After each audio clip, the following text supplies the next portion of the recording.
Olá a todos, me chamo José Giovanni e estarei com vocês na disciplina de Programação Web Front-End.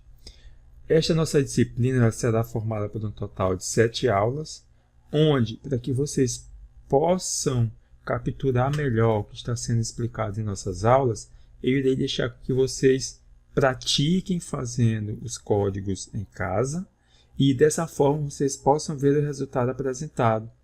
E nessa nossa primeira aula, nós iremos ver uma introdução a HTML. Então, HTML, basicamente, diferentemente do que muitos pensam, não é uma linguagem de programação, mas sim uma linguagem de marcação.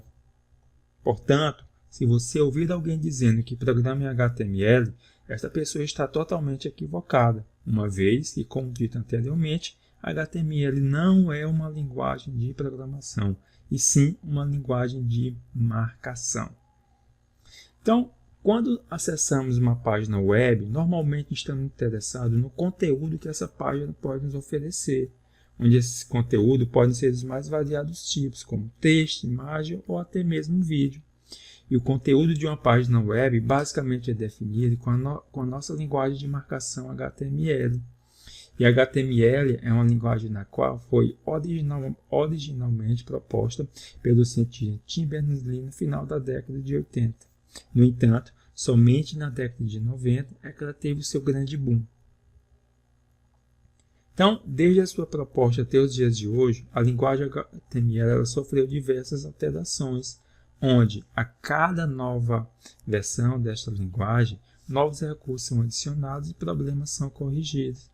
E a versão mais atual da especificação da linguagem HTML é a versão 5. E todas essas especificações, documentação, criação e eliminação de tags em HTML são mantidas pelo W3C. Então, basicamente, um documento HTML é composto por elementos hierarquicamente organizados. Se esses elementos são dispostos de maneira hierárquica, significa dizer que nós temos uma tag pai, tags filhas e assim por diante. Para inserir um elemento em um documento HTML, devemos utilizar as tags correspondentes a esse elemento. Isso significa dizer que, se você quer inserir uma imagem em uma página HTML, você tem que utilizar a tag correspondente que nos permite inserir imagem HTML. Se você quer criar uma tabela, então você deve utilizar a tag correspondente à criação de tabelas e assim por diante. E as tags em HTML são definidas por um parênteses angulares, também conhecidos como sinais de menor que e maior que. E os elementos HTML eles podem também possuir atributos ou conteúdos. E todo documento HTML precisa seguir uma estrutura básica que é formada pelas tags HTML, head e body e também pela instrução doctype, onde a instrução doctype nós a utilizamos para especificar a versão da HTML que nós desejamos que nossa página seja renderizada. Neste caso, se você deseja que sua página seja renderizada utilizando a versão mais recente da HTML, então a instrução doctype deve ficar tal como vocês podem visualizar aqui. Além disso, nossos elementos devem ficar organizados tal como vocês podem ver aqui.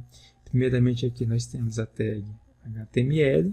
Então dentro da tag HTML nós temos aqui a tag head e a tag body, na qual eu irei explicar logo adiante para que cada uma dessas tags funciona. Então, a tag HTML, com exceção da instrução doctype, todos os elementos obrigatoriamente devem estar inseridos na tag HTML.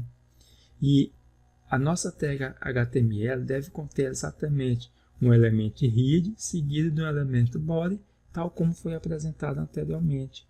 E o atributo lang, no qual vocês podem visualizarem aqui, ele é utilizado para especificar qual é o idioma do conteúdo dominante da nossa página. No nosso caso, como nós utilizamos a linguagem português do Brasil, então nós colocamos aqui PTBR, tal como pode ser visto aqui. A tag read, basicamente, as informações que nós inserimos lá são informações de interesse do navegador, ou seja, são informações nas quais serão lidas pelo navegador.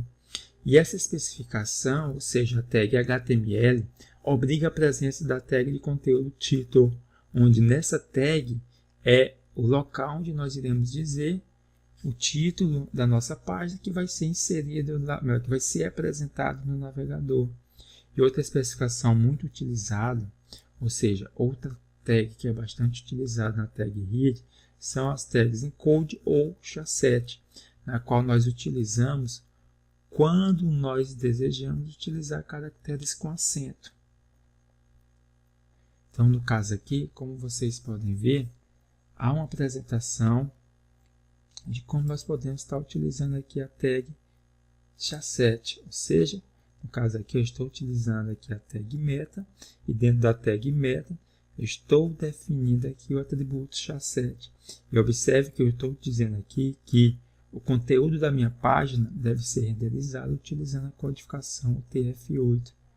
Ao fazermos isso daqui, quando colocarmos qualquer acento em nossas palavras, esses acentos serão devidamente reconhecidos. Em seguida, nós temos a tag body, onde a tag body ela contém o corpo do nosso documento HTML que é exibido no navegador, ou seja, toda a estrutura da nossa página, envolvendo cabeçalhos, envolvendo imagem, tabelas, links e tudo mais que uma página pode vir a ter, obrigatoriamente devem ser definidos aqui dentro da tag body. Então lembre-se, na tag read nós definimos as informações que são de interesse do navegador. E a tag read, de acordo com a especificação da W3C, nós devemos aqui dentro dela definir a tag título. E serve para dizer qual que vai ser o título dessa nossa página. Mais abaixo nós temos a tag body. E dentro da tag body é o local no qual onde nós iremos definir toda a estrutura da nossa página HTML.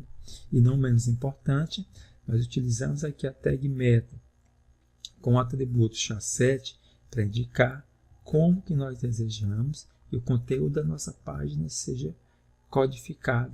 Isso aqui é recomendadíssimo ser utilizado quando vamos utilizar acentos gráficos nas nossas páginas. E uma outra coisa, outro recurso que é bastante utilizado em qualquer linguagem, incluindo HTML, é a criação de comentários, onde nós utilizamos para documentar o nosso código. E em HTML nós utilizamos os seguintes delimitadores, nos quais vocês podem visualizarem aqui, para a gente poder criar um comentário, tal como vocês podem visualizarem aqui. Logo, por se tratar de um comentário, isso significa dizer que o conteúdo definido aqui dentro desses nossos marcadores serão ignorados quando a nossa página for renderizada pelo navegador.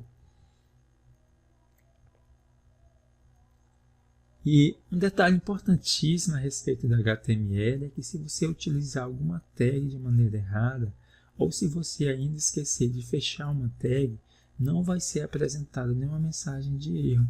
Você só vai poder perceber que algo está errado quando você ver a sua página sendo renderizada pelo navegador e algo estiver diferente do desejado. Então, por essa razão, é importantíssimo que, sempre que abrirmos uma tag em HTML, que ela seja fechada, para que não tenha aí qualquer problema de apresentação do nosso código.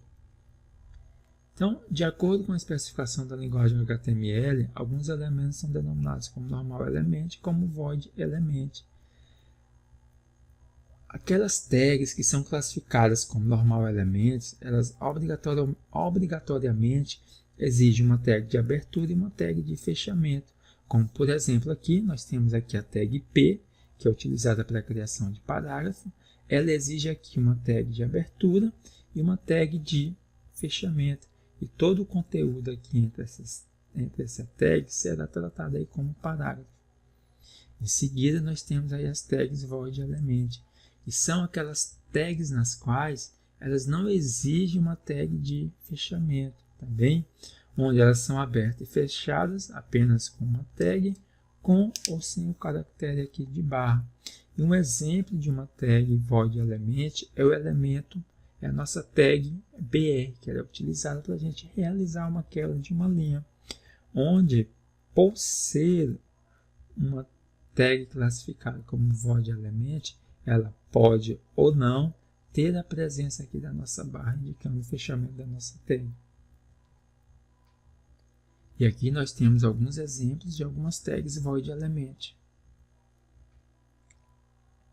Então, dessas tags void element, as mais utilizadas e que vocês com certeza irão utilizar para resolver os nossos exercícios são a tag BR, que é utilizada para realizar a quebra de uma linha, a tag HR, que é utilizada para definir uma linha horizontal, e essa tag HR ela suporta os seguintes atributos nos quais vocês podem visualizar aqui.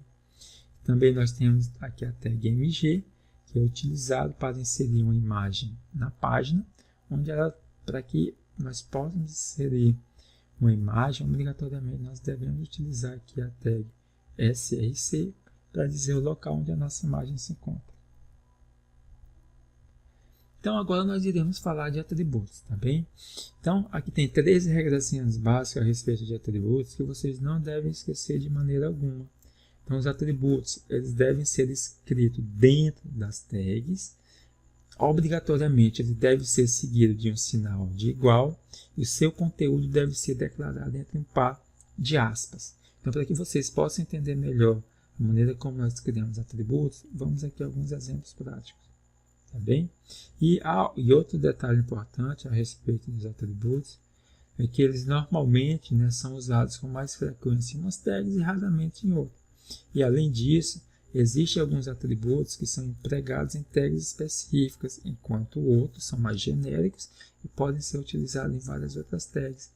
Um exemplo de um atributo que é utilizado para um fim específico é o atributo href, tá bem? Que é utilizado para a gente estar criando link nas nossas páginas web.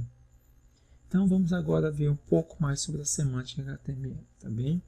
Então, como dito anteriormente, o W3C, né, que é o consórcio responsável por manter a linguagem HTML, todos os elementos em HTML eles possuem um propósito muito bem definido.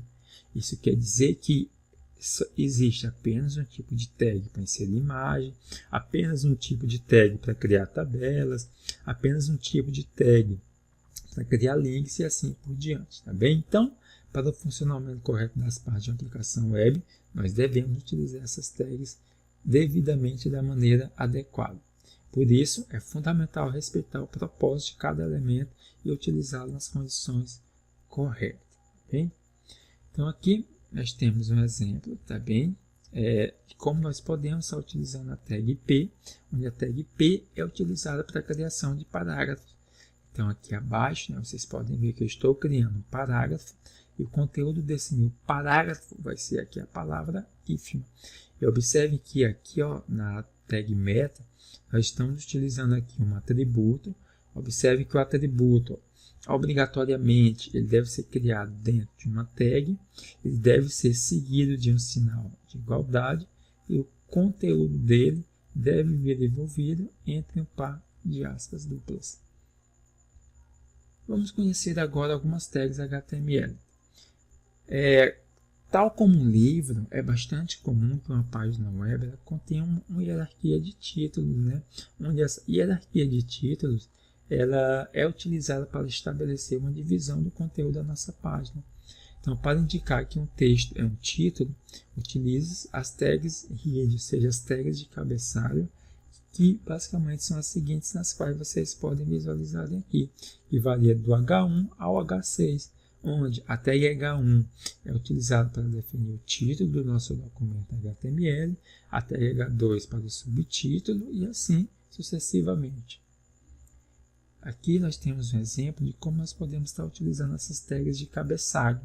Então aqui tem a utilização da tag H1, tag H2, H3, H4, H5 e H6, tá bem? Então, Quando essa nossa página aqui for renderizada pelo navegador, o resultado apresentado será o seguinte, no qual vocês podem visualizar aqui.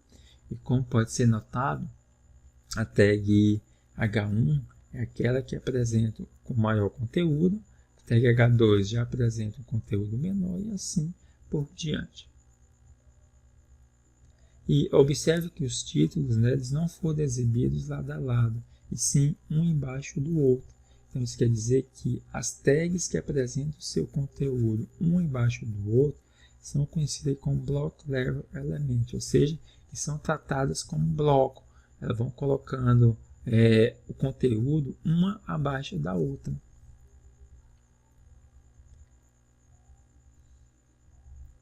Vejam só aqui, né, como é que é apresentado aí os nossos títulos, um abaixo do outro, como já dito anteriormente. Em seguida, nós temos os parágrafos, né? E os parágrafos de uma página web, como dito anteriormente, eles são definidos através da utilização da tag P, e assim como as nossas tags de cabeçalho, eles também são classificados como Block Level Element, isso significa dizer que eles são renderizados pelo navegador um abaixo do outro. Um detalhe importante a respeito do conteúdo definido dentro da nossa tag P é que são desconsiderados pelos navegadores, que espaços excedentes são desconsiderados pelos navegadores na exibição das páginas web. E analogamente para as quebras de linha, ou seja, se você fizer uma quebra de linha dentro de um parágrafo, essa quebra de linha simplesmente será ignorada. Isso porque, se você deseja fazer uma quebra de linha, deve utilizar a tag correspondente, que no caso é a tag BR. E aqui nós temos um exemplo, observem só, que neste caso eu estou colocando aqui espaços excedentes, estou realizando aqui a quebra de linhas. No entanto, esses espaços excedentes, assim como essas quebras de linha, elas serão ignoradas no instante que esse nosso conteúdo for renderizado pelo navegador. Então veja aqui, ó, o espaço excedente, aquelas quebras de linhas foram simplesmente ignoradas. E se você deseja criar um espaço excedente dentro de um parágrafo, bom, basta apenas com que você utilize o seguinte caractere especial, no qual pode ser visualizado aqui. E outro detalhe importante que vocês terão que utilizar na resolução dos nossos exercícios é que, para alterar o alinhamento de um parágrafo, do cabeçalho ou qualquer outro elemento de texto, nós utilizamos o atributo align, tá certo? Os valores que esse atributo suporta são os seguintes, nos quais vocês podem visualizar aqui. Left é o valor padrão que ele assume. Se você deseja colocar o conteúdo no centro, adicione o valor center ao atributo align e assim por diante. Como dito anteriormente, né, os navegadores, quando nós utilizamos a nossa tag de parágrafo, eles desconsideram espaços excedentes, assim como as quebras de linha. No entanto, existe uma tag na qual ela nos permite preservar tanto as quebras de linhas, assim como os espaços excedentes. E essa tag basicamente é a nossa tag pré. E a tag pré, ela também é considerada como Block Level Element. Isto é, ela faz com que o conteúdo seja renderizado pelo navegador um abaixo do outro. E aqui nós temos um exemplo de como nós podemos estar utilizando a tag pré. Observe que nesse caso aqui, ele vai respeitar agora tanto os espaços excedentes, assim como as quebras de linhas nas quais vocês podem visualizar aqui. Então vejam só, quando essa nossa página for renderizada pelo navegador, o resultado apresentado será o seguinte, no qual vocês podem visualizar aqui. Veja só que nesse caso aqui, ó, ele considerou os espaços excedentes, assim como respeitou as quebras de linhas que foram definidas no nosso documento HTML. Em seguida, nós temos duas tags nas quais elas são bastante utilizadas, porém na maioria das vezes é utilizada de maneira inadequada, ou seja, da maneira errada. No caso é a tag I e a tag B. Essas tags, respectivamente, elas criam como resultado deixar o texto em itálico e o texto em negrito.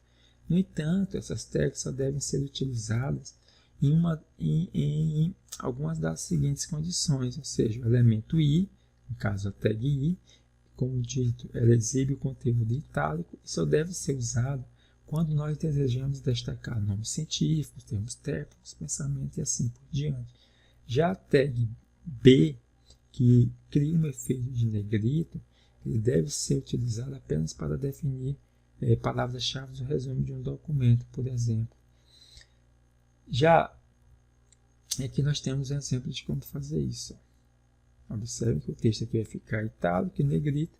No entanto, ele não deve ser utilizado para essa finalidade, como dito anteriormente. Em seguida, aí nós temos a tag IMG, tá bom? E ela basicamente necessita de dois atributos, que é o atributo src e o atributo out, onde o atributo src indica o caminho da imagem e o atributo out é utilizado para dar uma descrição da imagem, onde esse atributo out normalmente ele é utilizado para fins de acessibilidade. Por essa razão, é recomendadíssimo que ele seja sempre utilizado. Então, aqui nós temos um exemplo de como nós podemos estar inserindo imagem. No caso aqui, eu tenho a tag MG, estou utilizando o atributo src, e aqui eu estou dizendo o conteúdo que eu desejo inserir como imagem. No caso aqui, estou inserindo uma imagem chamada árvore, que ela tem a extensão JPEG. Por essa razão que eu coloco aqui .jpeg. Se essa minha imagem tivesse a extensão PNG, então aqui eu colocaria .png. Aqui eu estou inserindo uma outra imagem, e aqui também mais abaixo estou inserindo uma outra imagem, certo? E aqui existem alguns outros atributos nos quais são suportados pela tag IMG. O atributo src, como dito anteriormente, é utilizado para indicar o caminho onde a imagem se encontra. O atributo out é utilizado para a gente aí definir uma descrição para a nossa imagem. O AliGN determina o alinhamento. Radius, a altura. Rate, a largura. O VSpace determina o espaço entre a imagem e o texto acima dela. E aqui nós temos alguns outros atributos, né, que podem ser utilizados de maneira combinada no nosso atributo IMG. Finalizamos aqui a nossa primeira aula e até a próxima. Bons estudos!